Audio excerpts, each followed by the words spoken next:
Hi, this is Corey McCarthy, and welcome to a new episode of Fit, Formidable, and Fantastic. That's right, go F yourself. And happy Friday. In this episode, I want to address a question that I got recently, and I've actually heard a lot, and that has to do with cardio. Like, when's it appropriate? When's it not appropriate? And really, I'm going to get into my opinion as a bodybuilder. And this is going to vary from sport to sport, but my sport is bodybuilding, and martial arts. So there is that aspect as well. So from a bodybuilding perspective, I'm going to tackle it this way.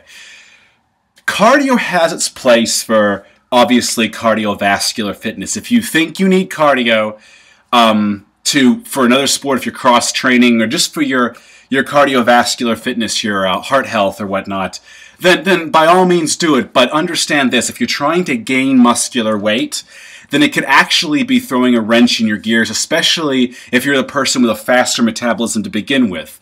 It's going to be burning through basically calories that you could be using to build. So one way you could offset that, if you really want to do cardio, strictly in this case for your cardiovascular health, would be to increase your calories to allow something to be expended just on your cardio, however many times a week you do it. Increase the calories that day specifically for the cardio so that it won't tap into the stores that you will need to build muscle. And again, I emphasize this is extremely important for somebody who already finds it difficult to put on weight, whether it be fat or muscle. You don't want to make it harder on yourself and throw wrenches in your gears, essentially. Now, for everyone else, I would say unless you have to do cardio for, like I said, another sport, like for instance, if you're a martial artist and you want to hit the bags or practice sparring or whatever, or you want to like ride a bike or swim, or just you enjoy running on a treadmill, if you're one of those types, then if you're trying to build mass, again, I would say increase your calories a little more that day. Especially if you're finding that it's causing you problems, if you're not building muscle amply enough as you're used to, I would definitely increase your calories a little more to compensate for that cardio. Otherwise, I would say that if you can get away with not doing cardio, especially if you're trying to build muscle, I would stave off of that. Reason being is that cardio is one way you can help burn off calories, burn off fat, and building muscle is weight gain, so it's like they're mutually exclusive.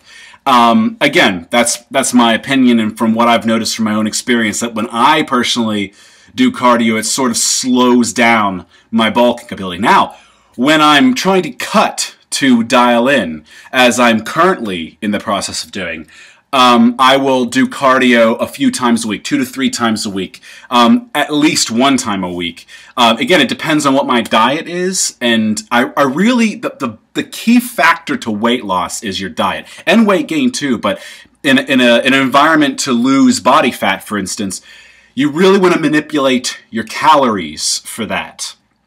The bulk of anything you do, really, with physique is going to be in the kitchen. As the old saying goes, 70% kitchen, for your diet and all that. So I would say that, like, maybe start out with 1 to 3 sessions a week for fat loss. See if that helps you. If you're burning more than, I'd say, 1 to 2 pounds a week, I would cut back to less than 1 to 3 sessions, whatever it is you were at. That it all depends on your metabolism. But if you find that that's a sweet spot, then great, stay there. If you feel like you could use a little more, add another session. And if you feel like you still use a little more, add another session. I would also want to give some tips with relation to that, though. Basically, try to keep cardio away from the days you weight train, especially after a session. I find that if I do cardio, at least personally, if I do cardio after a lifting session, that I start to get really flat. The pump is completely gone. I just feel like it's hindered my weight workout. I mean, again, this is completely anecdotal, but I feel like it hinders my weight workout. I just feel like that it's not good to have them together. So if you want to do them the same day, maybe do cardio in the morning fasted and do weights in the evening, or weights in the morning, and cardio in the evening. Try to split them apart or do them on different days.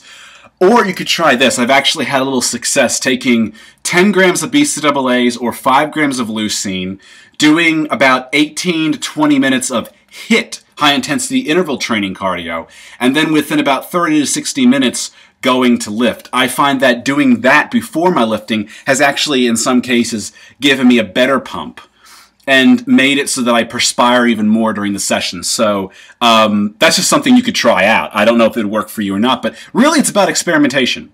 It's about finding what works for you, what works for your body. And this video is basically throwing a lot at you, but maybe you could try these different things and see what works best for you.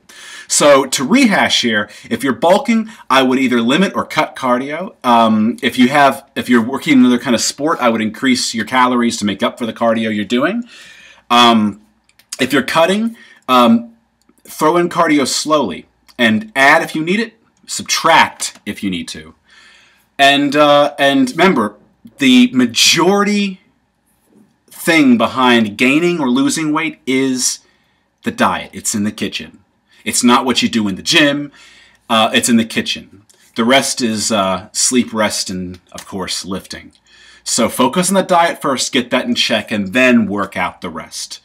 I hope this made some sense. I'm really tired. It's just got back from a lifting session. If you have any questions or would like some clarification, drop me a comment below. Otherwise, stay fit, stay formidable, and stay fantastic. I will see you on Monday for another Meatless Monday. Take care.